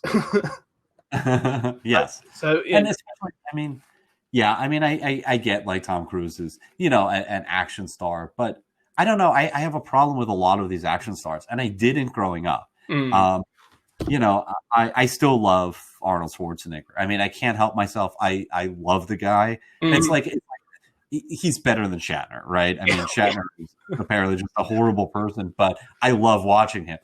Schwarzenegger, I mean, he had no business being governor, but I mean, I love the guy. I love watching him. I love seeing tapes of him talking about politics. And Stallone, was the guy I liked less, but I mean, he's done some serious good movies. I Mm. mean, he decided to be a real actor. In a way, Schwarzenegger did too. Bruce Willis. I Mm. mean, Bruce Willis is the sort of everyman action star from that era that, um, yeah, he's gotten a little full of himself, but he's still so much fun in trashy, Mm. Red One is just a lot of fun. I love him in the second G.I. Joe. I mean, you could just throw Bruce Willis in stuff, and as long as it's not horrible, cough, cough, Die Hard sequels, he can just be so much fun. And I don't really believe that he's a super macho tough guy, but he's so much fun. I've never bought Stone. I've never bought. I've never bought him, and I've also never bought Liam Neeson. Mm. From Taken. I just feel like there's this whole generation of like action stars where I'm like, yeah, your body's not built for that. Yeah, it's this thing, and the thing is, it's all about. There's a charm to it as well. When you look at like Stallone or Schwarzenegger and Willis and a few others, like there's a reason they got away with it, is because it was always done with a bit of tongue in cheek. There's a bit of a glint in their eye that's sort of like, yeah, I'm doing this, but I know how silly this is as well. Like Commando is a prime example of this thing of like, or rather, if we're going to keep it in the sci-fi realm, I mean, there's films like The Sixth Day, or there's a few other films where sort of, especially in the 90s, or Demolition Man's another good example where, it's Demolition Man's silly and everybody in it knows it's silly and they're playing it silly. And you go, it's this sci-fi idea, and we will talk about that because I love that film. But they're like, yeah, it's daft, but like so you get away with the charm. And when sort of like Schwarzenegger's playing an everyman, like in The Sixth Day, and you're like, but he's 6'4" or he's 6'2", and he's built like that. Yeah. Ignore that. Don't worry about that. Move on. It's the same. And the thing is with Cruise, like he has a certain charisma, and he can do, like, I love the Mission Impossible films, and I think he's actually grown into doing these things. At this point, he's too earnest. He's trying to be too earnest. And I think, Spielberg isn't. Spielberg is trying to do a fun sci-fi adventure film with some themes thrown in for good measure that he's not really focusing on. Cruise thinks he's doing a different film, I think. Yeah. No, I'm with you. I get that he's probably read the book. He's read the Philip K. Dick story. He's probably read some additional stuff. He's then read the script and gone, yeah, this is going to be sort of like, a sci-fi satire on this and this. And Spielberg's going, no, you're going to be jumping off CGI cars. And so, yeah, I do think Cruise is making a slightly different film to Spielberg. No, I think that's true. I wanted to get back to like that the family issue that you brought up, because it seems to me, Cruise's character and it is connected for me because I think that Cruise's character feels very hollow and superficial to me, and I think that that's surprising in a Spielberg movie because Spielberg is, I am a fan of the Transformers movies, including the Bay stuff. That first one, I know exactly every moment that is Spielberg's influence. Every time you see a character just kind of humanized and you get it, he is so good at like Jurassic Park. Everybody's got an arc. Everybody's got something they're torn up about. And Spielberg's able to, in a few lines, he lets the camera speak for characters. and convey an emotion. He's just so good at that. And it's surprising to me that the kernel of that story is there with, I lost my son. Most marriages break up afterwards. And I sort of became obsessed with stopping this. I mean, this is the story of Batman, right? And then at the end, he's sort of reunited with her, and they sort of decide to have another son. And you see she's pregnant. This all happens in like 2 seconds. But, and it seems that is, as you point out in that scene, like it's thematically connected to the concept of precognition and the concept of destiny and having a choice, right? That we can, this happened. This seemed like fate. Like we couldn't recover from this, and we were broken. And all I knew how to do was to stop these murders. And now I realize through this exploration of the entire film that we are not just prisoners of fate. We can write our own futures, and not in a dumb kind of, Terminator ending monologue, but we can try again. There is hope, and our maybe I've been really obsessive. I mean, there's a character arc there that thematically is connected to the whole movie. The skeleton of that is there. And I can't for the life of me understand why Spielberg, of all people, doesn't string that through and make that pay off. Well, I was just having a look at Google then of like the most successful actors of 2002, as you were saying, because you're right. Because the thing is, like, there's some really cool stuff in this, and that thing about the family, like, it's prime Spielberg. Going back to E.T. and everything before it. It's sort of, so why not? Cruise is the fourth most successful actor of 2002. So there's a part of me that says, at this point, he was the golden boy. You were kicking off the Mission Impossible franchise from the late 90s into the 2000s. You've done a bunch of other stuff. I think while Spielberg still was high up on his game, I can believe there would have been this is what I want to do, and this is the story I wanted to explore. And then Cruise saying, as you said, not allowing himself to be seen as anything other than the tough guy, saying, no, I want it to be this neo-noir cop on the run. Here's all the action sets we're going to do. And I can imagine that being the case, because there is a chance to explore this. Especially one of the things I was most surprised about is that he doesn't go and get Agatha sooner. It takes way too long to get to that point because of all the other action setup and all this other stuff. Like that should come a lot quicker, and it should almost be a bit. Again, thinking of films that happened before this, Mercury Rising, or this sort of Lone Wolf and Cub, or whatever idea of him re-engaging with his parental. Make her younger for a start. Like she's meant to have been a pre-cook for 9 years. Oh, yeah. Make her a pre, not preteen. Make her a mid to late teen. She seems to be in her 20s. I don't know, but make her a teenish. Allow him to re-engage with that parental feelings through having to protect her. But she almost becomes a vessel throughout the whole thing. Like she's just there. I mean, there's quite a cool scene where they escape the mall, where she's going. There's a homeless guy, throw some money to him, hide behind these balloons, grab that umbrella. And I like that. That's quite clever. She's tapping into her precognitive powers. And again, there's a part of me that's going, is that the actual future? Is she telling him, or is she making the future by recognizing what's going to happen? But either way, I like that idea. But she just becomes this sort of like vessel for him to propel forwards, but not the plot or anything.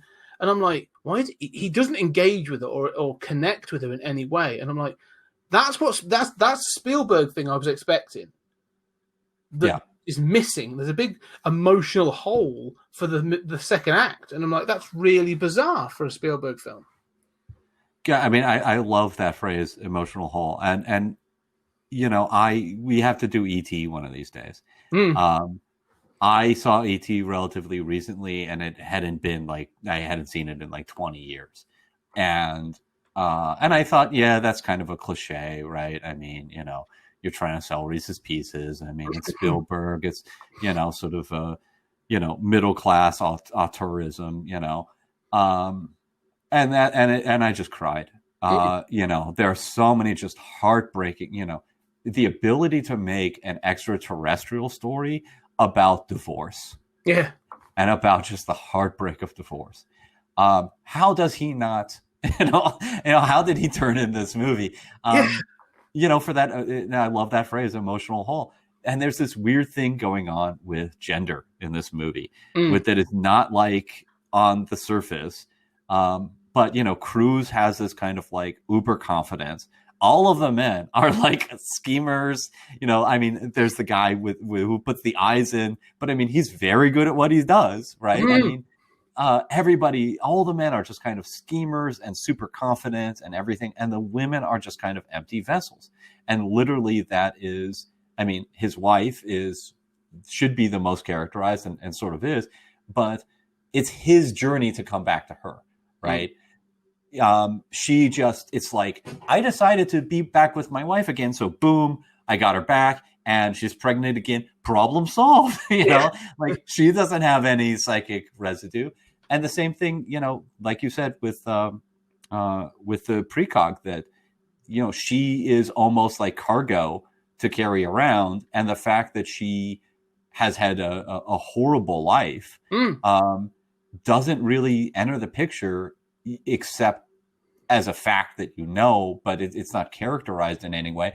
And then you see the movie ends with them on this little like island somewhere. And, it's like, oh, it's Little House on the Prairie. Is that what they wanted? I don't know anything about them. One of the weirdest parts, that's a really good point actually about the women in this film. Because one of the weird things is, this is one of the most male and one of the most white films ever. It's basically Cruz, Farrell, and Sidow are the main characters, and you do have a black actor sort of playing, but he's sort of like he's just in command, and then you've got the guy from who pops up in everything, the sort of curly haired sort of big dude. You're like, fine, but every time you come across a female character in this film, like they're the ones with the common sense.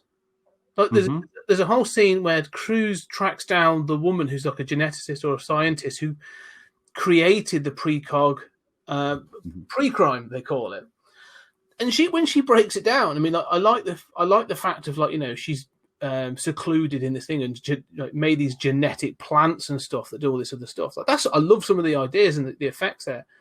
It also feels a little bit like Spielberg trying to tap into Blade Runner by having the sort of this crazy sort of slightly crazy scientist who's got this sort of god complex. But again, she's the one that points it all out. She's the one that lays it out for him and is like, no, all this is some old dude who doesn't want to let go of the thing that he created. Like, that's all it boils down to. Like, yeah, I let this go because it was stupid. Doesn't work because of these things, the Minority Reports. So I got out. But all this is like, you want to protect it because of your masculinity.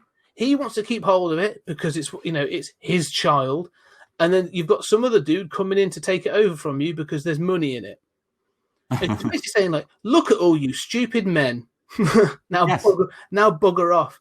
And I was like, that's bizarre for a film to literally sort of stop halfway through to say, you're all incredibly stupid characters. This whole plot is really chauvinistic.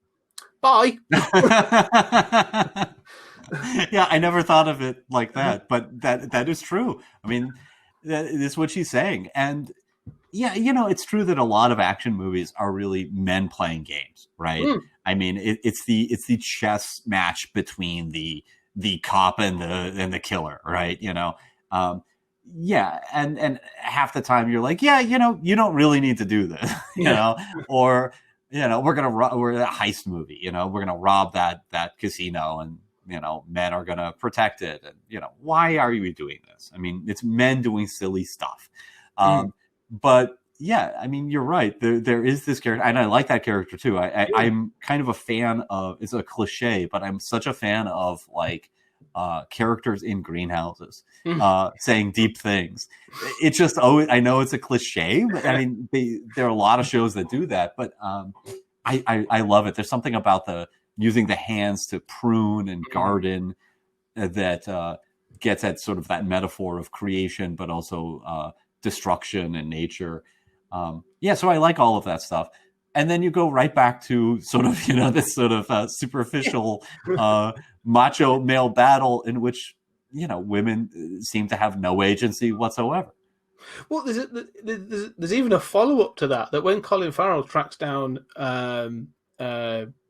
Anderton's wife, Tom Cruise's character's wife, and he actually says to her, like, so Farrell's character now knows that Cruise is on these drugs and all this other stuff, and she says, well, yeah, because he lost his son, and he goes, well, you lost him too. And you seem all right. And it's sort of this thing, again, like, I'm not sure it's supposed to be, but it's sort of pointing out going, yeah, he fell apart. You seem pretty squared off. Like, I'm assuming you've got grief, but you seem relatively stable and you're dealing with your grief. Why is that? And it's sort of, again, it seems to point at these facts of going like, yeah, all these male characters, they're all broken. There's like, this whole sort of thing is a bit broken, and we're not going to talk about that, but I'm going to let you know that we clearly know that. Yeah, no, you're right. I mean, I sort of took it as, I think you're obviously correct. I sort of took it as Tom Cruise and these male characters, and I think socially, men are given space to go off and be angry. And there's this weird way, I mean, getting back to sort of like Cruise's confidence and acting, and we were talking about sort of machismo there. I've had so many conversations with people about men and emotions, and how we have the stereotype that sort of women are emotional and men are cold and logical. No, men are just as emotional, but we have been trained that anger is not really an emotion, right? So if you get frustrated by something and a woman tears up, guys will think, oh God, she's crying again. Why are women so emotional?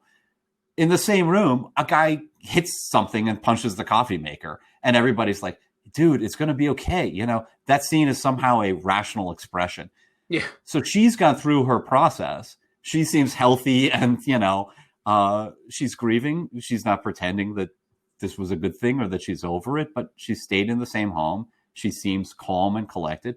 And he's given this kind of space to, go and Hulk out.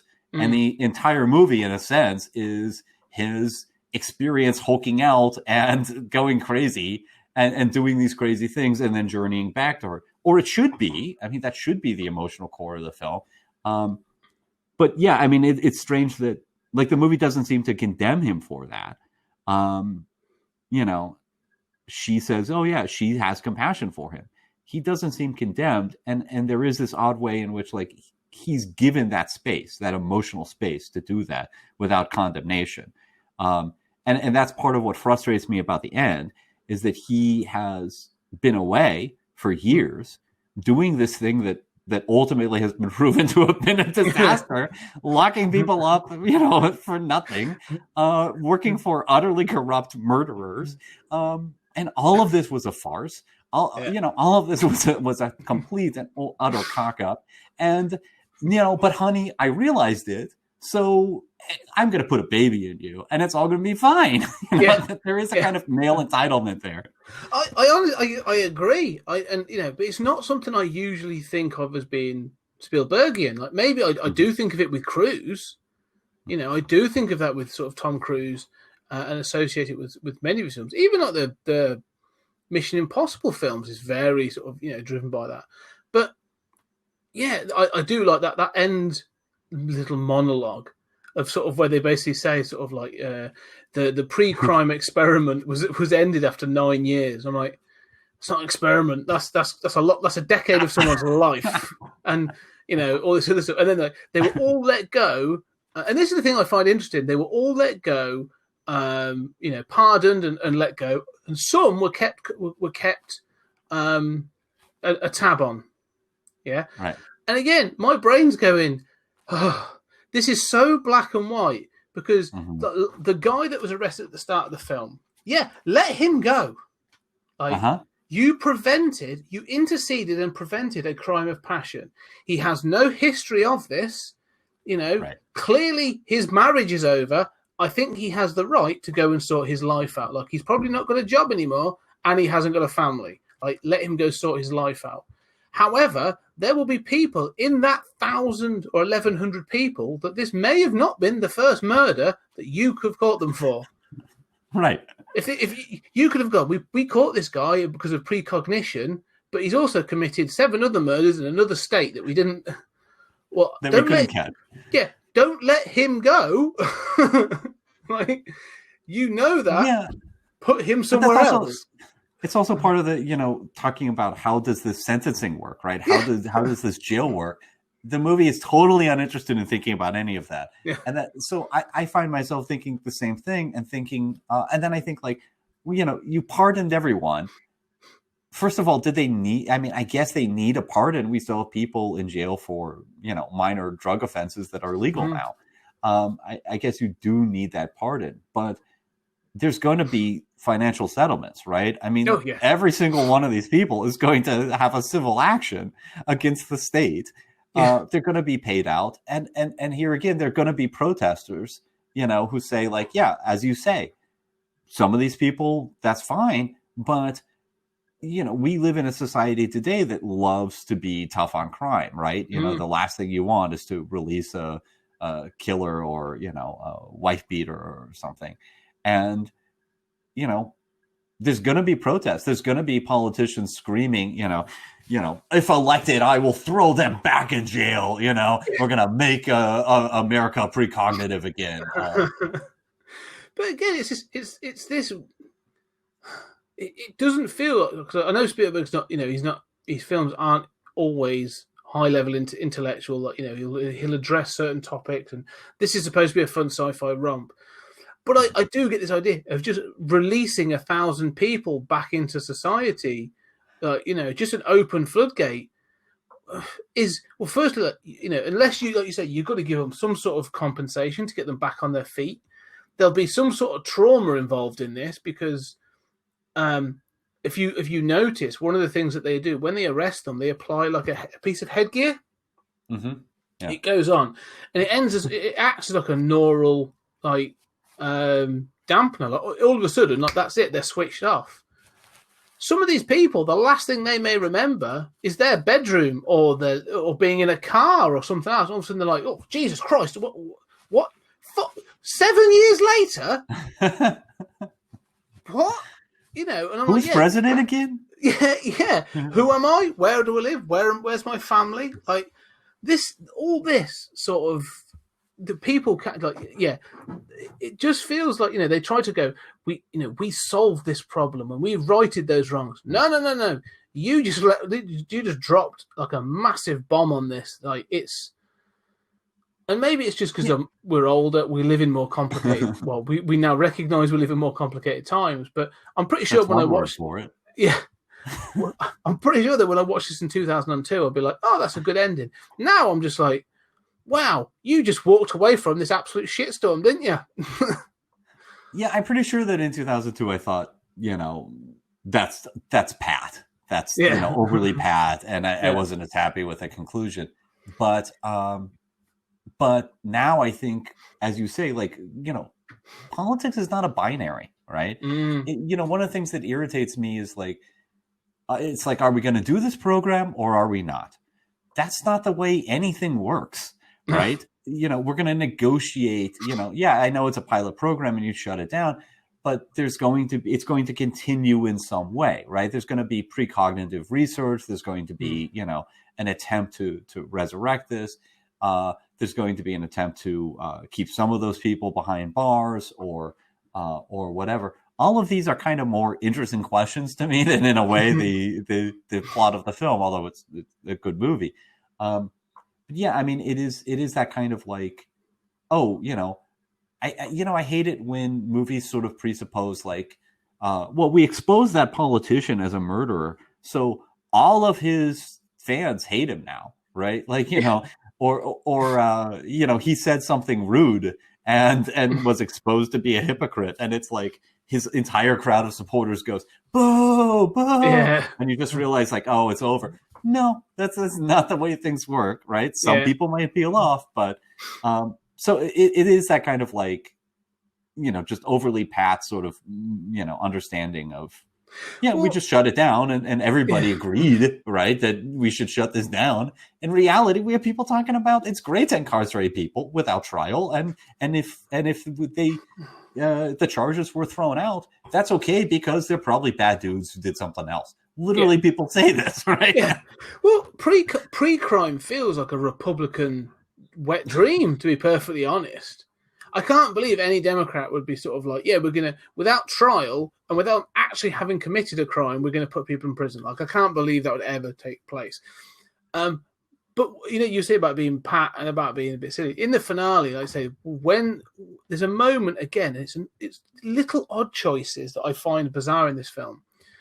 When Max von Sydow's plot and conspiracy is unveiled, and you get some of this precog video footage of him killing the woman, which is fine. It's there as evidence. It's accepted for all these other crimes, so clearly it's damning on him as well. But the fact you then see his wife swoon and faint, I'm just, again, it's like that gilding of the lily. Is like, I'm not sure if that's supposed to, because she proper goes, oh! It's proper like 1930s swooning. I'm like, I'm not sure if that's supposed to be a gag or just like tonally, like the editing on this is off. Like, it's bizarre. Yeah, that is very weird. It is just another one of those sort of tonal moments that I can't make heads or tail of.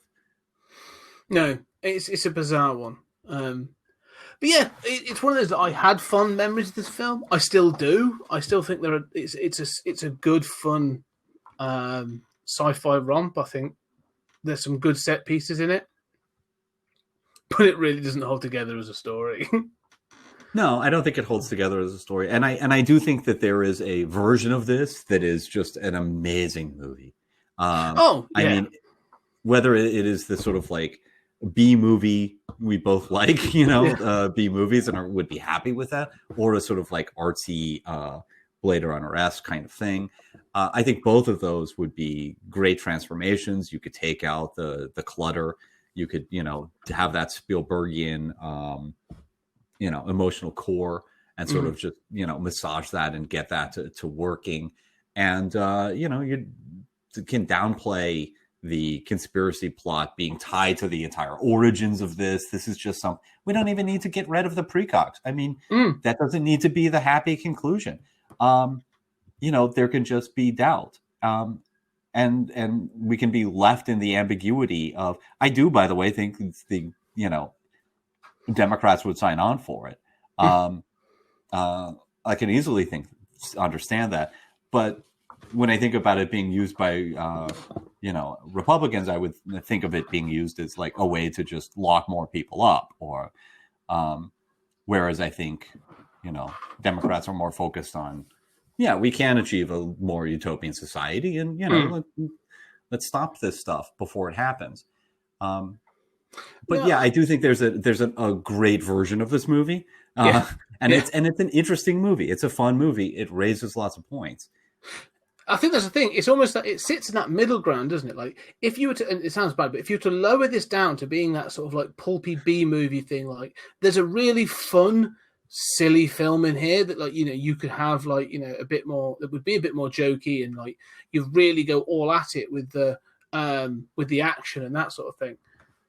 And maybe like a Verhoeven kind of film, or I don't know, someone like that. Or you elevate it up, and you get like Ridley Scott, Christopher Nolan, someone like that, and really try and dig into the sort of themes, and you have something a bit more that's going to really sort of push on this sort of the thematics and the ethics of this. Unfortunately, I think this sits in that middle ground where it doesn't really achieve either. It's fine, it's fun. Like you said, I'm probably not going to watch this or reference this again, but it sort of sits there as it's all right. Yeah, I feel the same way. I do, just as a final thought, want to say how amazingly influential this is. I mean, watching, like, it is amazing for a movie that both of us are like, this is good, but it's not. I mean, it's not Blade Runner. I mean, it's not 2001. It's not. It's not some of the movies that we like that I think deserve more credit.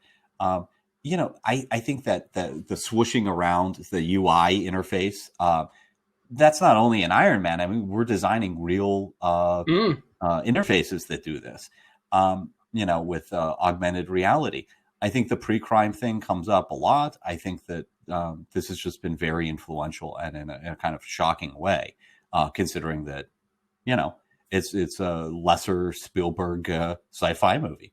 No, it's true. I think from an aesthetic point of view, though, you can look at this and see, or a visual effects point of view, you can definitely see model types and effect types used again and again. And I think that sort of, like you said, that UI sort of interface that is just one. The driverless cars, the way they're shaped and the way they work, repeated over and over again. Even those the guns, the spinny round sort of like energy weapons, that sort of thing, I've seen again and again. All cool. Like, there's some great bits in this. Yeah. Weirdly, what I find is one of the funny things is this is one of the things you can tell sort of when something is made. I find now, because what you find is you can find films that are pre-smartphone and post-smartphone. Yeah. And so, in this film, this is sort of 2002. So, was it the first iPhone came out? Was it 2004, 2005, something like that, early 2000s? At no point is, other than the Retina technology, is communication devices picked up. They have like a little earpiece, and that's it. But no smart device technology. Now, every future thing has got some kind of smart technology. In fact, actually, thinking about it, what film is it? It is actually the Total Recall remake. Yeah. With Colin Farrell, has it built into their hand, and they can project them from their hand and stuff. So this smart technology, sort of like the moment we got smartphones, everyone was like, "Oh, that!" We never really predicted that. Now we've got to build that into all of our futures. It's funny because this movie does kind of predict facial recognition software and customized ads, right? I mean, I'm not sure to what extent like our web ads were even customized back in 2002. Now it's just like you see these things and you say like, why is it that you think I need Viagra? Like what have I looked at? What website have I gone to that is demographically correlated to this? It's all custom. And I love that. Obviously, we're going to move into that at some point. I think it's great with augmented reality. But at the same time, when China's pushing facial recognition, this is coming. It's not going to be eyes, but we have a similar style of technology happening. That's way ahead of its time. But as you say, like, not only does it not have smartphones, but how much of the chase plot makes any sense? These plots when you have smartphones just collapse instantly. Yeah. Well, the other thing I noticed in this as well, which is now like ubiquitous across all sci-fi films, is they have the spiders in this, and they're a cool little design. And they, and again, I noticed they have 3 legs. Sort of pre Spielberg's War of the Worlds and all sort of stuff. No drones. Yes. Yeah, that's right. And now, like, every sci-fi, in fact, one of the films we're going to talk about in this later on sort of has drone technology as all part of its opening scene. So, yeah, it's one of those things that I think, they can obviously, I know times change, but I think it just shows how old I am getting, or how old I realise I am, that like a film where I'm like, yeah, Minority Report, that's a pretty recent film. And you go, no, it's almost 20 years old and didn't have smartphone technology in it or drone technology. And I'm like, wow, yeah, that's... what makes me feel old is I realize like 2002 is technically an old film. I don't want to realize that, but I do. What makes me feel so old is that it never occurred to me that this is not a smartphone future. That just doesn't even occur to me. I'm not even thinking about smartphones and drones. I use smartphones every day, but I love technology. I'm using this stuff, but it just seems like, oh yeah, that's a vision of the future that's pretty solid. Oh wait, yeah, a kid comes into the room and just says like, Daddy, why are they doing this? Why is this so dumb? This is the thing, and I think this is where the thing. Like, you talk about sort of the technology. We now have Alexa in our house. We've got two dots, Alexa dots downstairs, and I've sort of been holding off, but we were sort of like, okay, we're going to get it. We've had them for a week, and Alex and I are still. I still go through the app. I've got the bits and pieces on my phone. I'm looking at it and going, okay, that's how it works. And I've sort of got it going like, Alexa, tell me a joke, or play some music. Ellie, pretty sure she's having full-blown conversations with this artificial intelligence now. She's 7. And, it's sort of like, to her, it's just like, yeah. She's the first, in the living room, she's the one that figured out that she can control the TV using Alexa. Like before, so kids, like you said, in technology, like nowadays, like it's just leaps and bounds. And well, who's ever listening, no matter what age they're at, this will happen to you. Like we're sort of in middle age. That's right. And my parents are. I still marvel at like they cannot use smartphones. They can't get Bluetooth to work on anything. I mean, my mom is scared of anything that talks to her. I'm like, keyboards are going away, and she's like, that's terrifying. It's like, you're using the same thing. But then you do get to this, and I used to just be able to pick up anything. I mean, I was overclocking a computer the other day, so I know what I'm doing.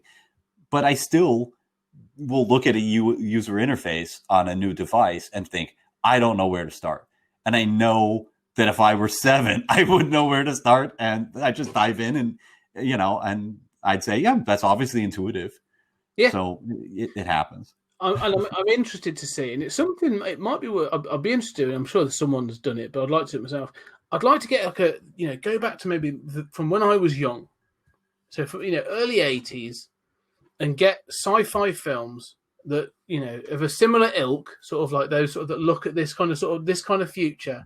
And just put them and watch them so I can see sort of go like, so what was the 80s future look like? What did the 90s future look like? And then you can keep going through it and saying, okay, well, that's interesting to see how the futures have changed to represent the changes in technology that have come since. Because, I mean, it has changed like quite dramatically. Yeah. And I'm a huge fan of retrofuturism, and like, I mean, Sky Captain doesn't quite work, but I mean, I love that stuff, whether in comics or in film. Yeah, no, I actually quite enjoy that film. Sky Captain is a good, fun film. That was an experiment as well. I mean, that's another thing that went away quite quickly, is that it's a full green screen film as well. That was early 2000s, like Sky Captain, 300, the Star Wars prequels, that sort of thing. Yeah, I'm glad that actually died. Cool. Anyway, but that's it. I think we've considered just before we started. You were like, I'm not sure what we're going to talk about on this one. well, as you correctly said, everything becomes context, or it becomes the text itself. So, I'm like, I've got a little point about gender, but that's about it. But it all comes out in the end. So again, I've enjoyed talking about Minority Report. The first time Spielberg's been on our show, and I think possibly the first time Cruise as well, but they'll probably be back at some point. Again, what you said, AI, I think might be one I'd like to sort of revisit. I've not seen that in years, and I have mixed memories of it, and so I'd be curious to visit that one as well. And some of the Spielberg things, really, sort of see how he's addressed sci-fi. But next week, we are going both back in time. We're going forward in chronology, but back in time, and again, sort of like really to look at something that was an early notion of pulp science fiction. We're going to do John Carter from 2012, I think, and I think one of the reasons we're talking about is why didn't that film make more money? But also I'd like to think about sort of John Carter in the context of everything else that came since, as in when the novels or the pulp novels first came out. Yeah, and I'm really interested to have that discussion. I think that you like that film substantially more than I do. I don't hate it. I think it was panned, and I thought, yeah, this isn't nearly as bad as I was led to believe. But I think that you're more of a fan, and I want to dig into all of that. We need an episode where we just thrash it out and we disagree passionately. We had a couple first season. We're getting along too well, Scott. I think we do. Yeah, season 3 is definitely going to be. So I've got a couple of right, I'm throwing that one in because that's going to be some real controversy. Good.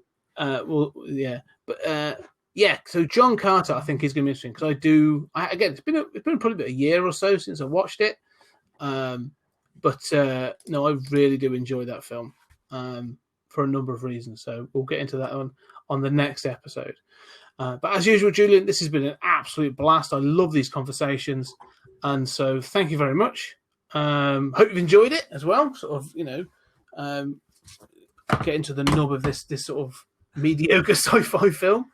So yeah. No, I'm glad to address it. I mean, and I like you said, we'll do more Spielberg. I mean, I think Spielberg is fascinating to me. He's one of those people. Even his mistakes are fascinating. But I hope everyone will go to the Twitter, Pod Time Space, and go to your Patreon. Yes, but yeah, go to Patreon. Also, don't forget that these episodes you'll be listening to us. We're coming into your ears as a podcast, and we're also going to be coming to your eyes on YouTube. So these full videos, that's full 2 hours of content of Julian and I talking about these, coming at you. So go check those out. They're on 20th Century Geek. They're on the channel 20th Century Geek on YouTube, and they come out every 2 weeks, usually around the same time as the podcast. So thank you very much, Julian. Appreciate it. And my pleasure. We'll catch up on the next one. There we go. Well, that was fun.